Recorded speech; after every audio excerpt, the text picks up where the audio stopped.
Okay, so I got this question in my email. I'm trying out a different camera angle this time, and that I'm actually gonna write with Crayola markers, because, markers. And you can see my hands, so that's cool. Anywho, so the question is, draw two chair conformations of cis-cis 124 triethyl cyclohexane. Now, I'll be completely honest with you, I've never heard of a compound being named cis-cis twice. I'm going to assume that that means that all three of these groups are cis to each other, but that is only an assumption. Anyways, that's what we're going to roll with. So with these chair conformation questions, I always like to draw out my flat cyclohexane to start with. So I have three ethyl groups. So let's go ahead and I'm just going to assume they're all on wedges, right? 1, 2, 4. So again, all cis to each other.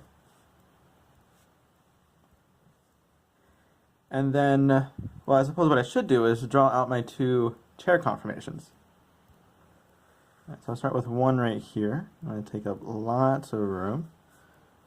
Let's see if I can strategically place my parallel lines. Good enough. Right, and then go ahead and draw little backward forward arrows, and then draw my other chair conformation. Up and up, and then over. That doesn't look too bad. Right, so let's number these. I have 1, 2, 3, 4, 5, 6. Important that I labeled this clockwise, so I need to be consistent when I'm numbering the carbons on the ring. 1, 2, 3, 4, 5, 6.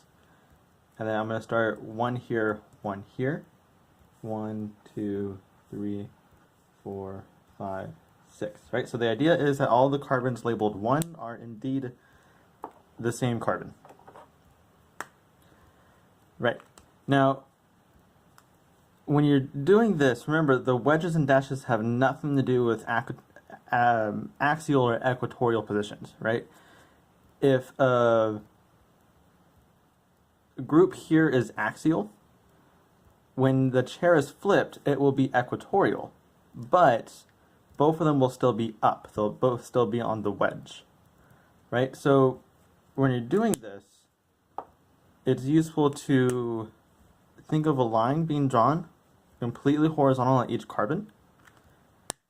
And if this is on a wedge, it goes above that line. It goes up, right? Because wedge means up. So I'm going to draw a ethyl group up. Now the little straw bit, doesn't matter which way that's pointing, right? The only thing that matters is this bond right here. So I need to do that for the 1 carbon, to the 2 carbon, and to the 4 carbon. Now to keep things consistent, we still need to pay attention to axial and equatorial. So on the 2 carbon I have a wedge. So this is going to go above the line, but because this position is axial, the next carbon's axial position will be down. So the up position on the 2 carbon is equatorial. So I'm going to draw my ethyl group facing that way. And then the straw, it doesn't really matter which way that faces. Right? You could have also drawn it this way, but it kind of runs into the line here. That's fine. Don't worry about it. Anyways, I skip over to the 4. Again, it's going to be above the little red line that I've drawn. And this is going to be an equatorial position as well.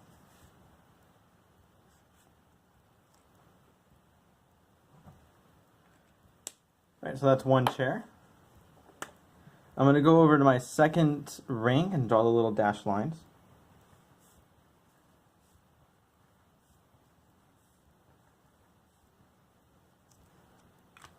Cool. And then I'm still going to stay consistent. If this is on a dash, this is still going to go above that line. But notice here, on the first carbon on this conformation, the up position was axial. And since we're flipping the chair, the up position is going to be equatorial, right? Which is consistent with when you flip the chair, the axial and equatorial positions also flip. So I'm just going to go ahead and draw the ethyl group there. Again, it doesn't matter which direction that end bit faces, it just matters which way this first bond does. On the second carbon, much the same way. It was equatorial here, so it's going to be axial here. I'm just going to draw that straight through and up. And then, let's not move that, there you go. And same thing for the fourth carbon. If it's equatorial here, it's going to be axial here, still above the red line though. And then I'm going to draw it this direction, because why not? Right, so the question asks us to draw two chair conformation. Here is conformation 1. Here is conformation 2. We are done. Hooray! Alright, keep sending me your questions. I'll do videos like this. Let me know if you like me drawing with Crayola markers. I think it's quite fun. Also, let me know how the audio comes out. And I'll talk to you later. Bye.